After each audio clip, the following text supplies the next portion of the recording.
evening from New York again. Those who are joining us for the first time, I'm Selwyn Collins, your host of CWS Journeys.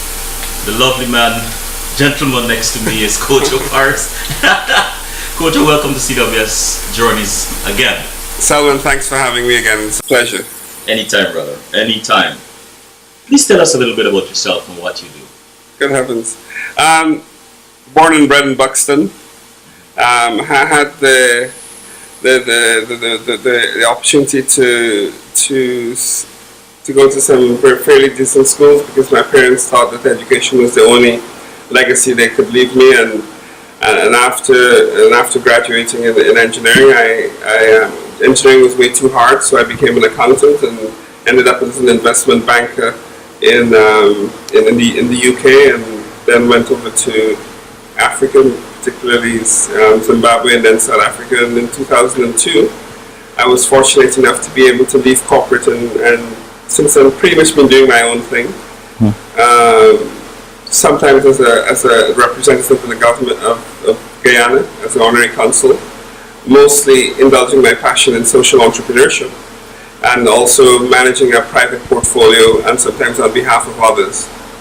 And lucky enough sometimes to be invited by you onto the program. If you were not doing what you're doing today, what do you think, what would you have liked your career to be? You know, I know it's going to sound really weird, but one of the things I really would like to do is to be a, what's it called, crew on an aircraft. Really? So yeah, absolutely. It's not an easy it's not an easy job, but it's a job where they get to meet the most amazing range of people, and that's what I love doing. I mean, my true passion, what I really enjoy, Selwyn, is meeting new people and being able to understand where they're coming from, and also draw from them new learnings, and share with them some of my ideas. That's what I totally enjoy doing. You mentioned growing up in Buxton. Give us a glimpse into that life. 9-year-old Kojo. Well, and then after 9-year-old, I want you to go to the 16-year-old Kojo. I'm curious. It's a little bit younger than 9 years old. But Buxton was an idyll. Buxton has a very strong tradition. Anyone who kind of is born and grew up in Buxton at that time did it from a sense of history and the role Buxton played, and that impacted you every minute of the day. But it was filled with adventure and running around, climbing mango trees and swimming in canals. It like for most kids, it was that place to which we return when we're stressed and hoped we never left.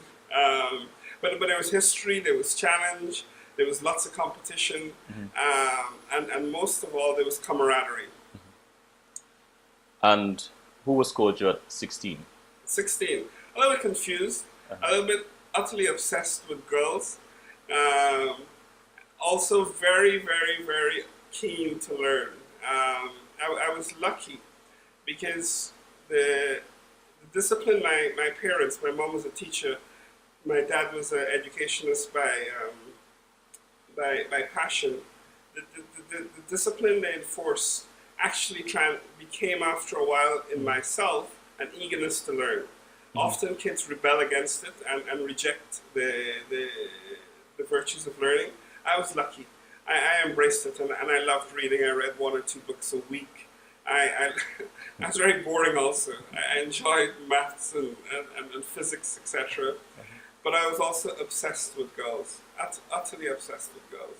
Have you ever figured out the obsession? Oh, it's partly because I got 5 sisters and I saw women all around me, and I reckoned I understood them, which of course is silly because you never do. But yeah. So, how did you see yourself in service to your country when you were a teenager, and how has it changed today?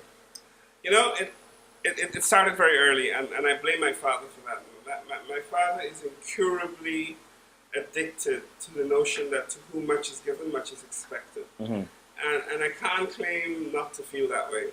At a very early age, I recognized, or was made to recognize, that the opportunities I had were not because I was special, The opportunities I had were really meant to ensure that I could better serve those who afforded me and paid it on the road back.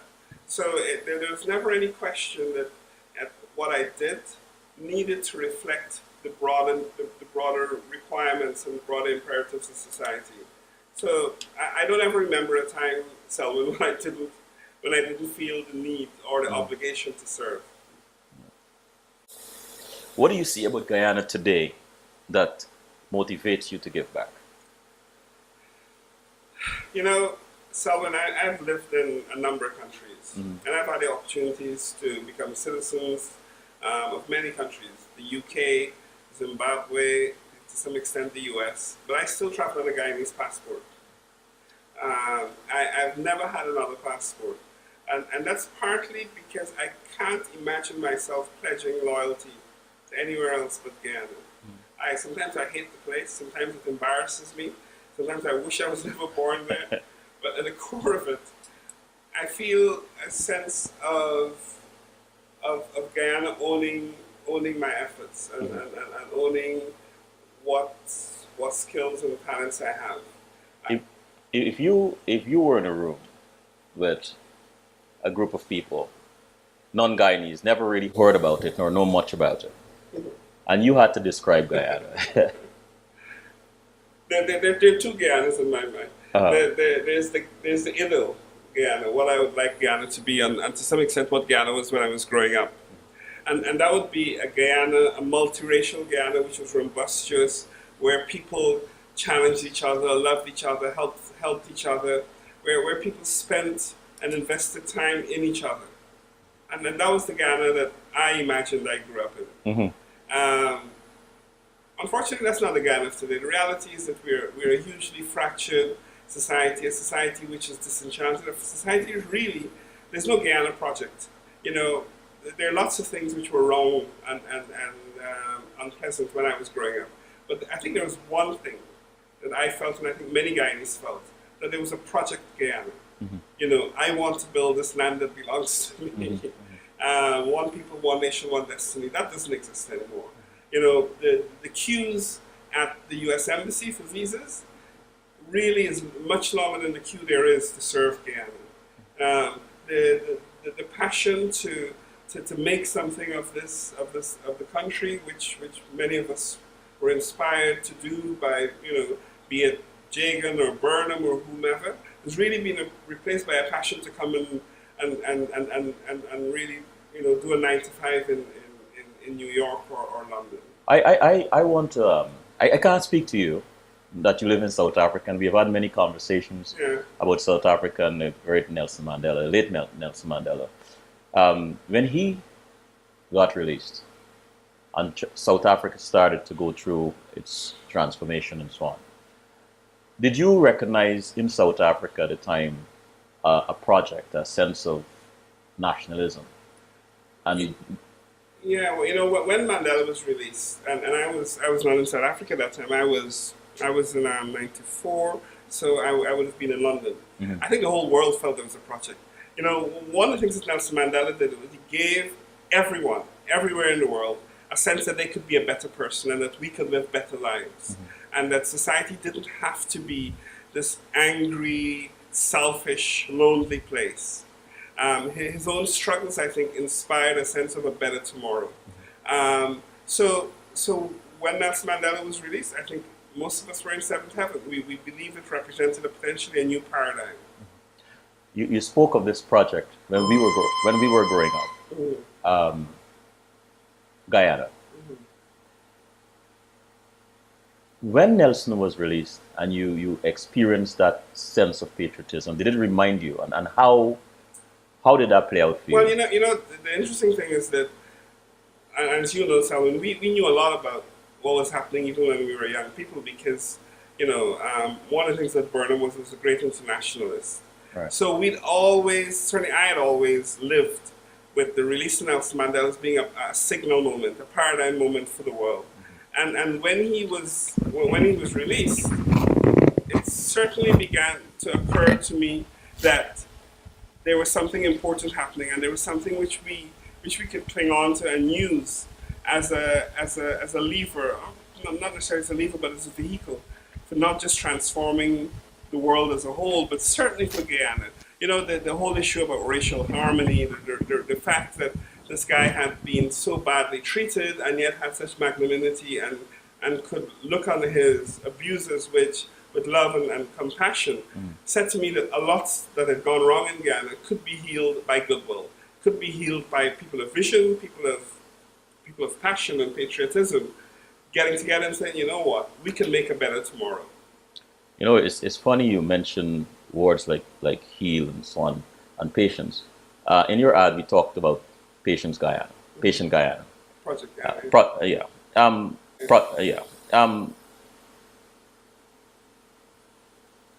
What do you think it will take to heal Guyana? You know, the most important thing is empathy.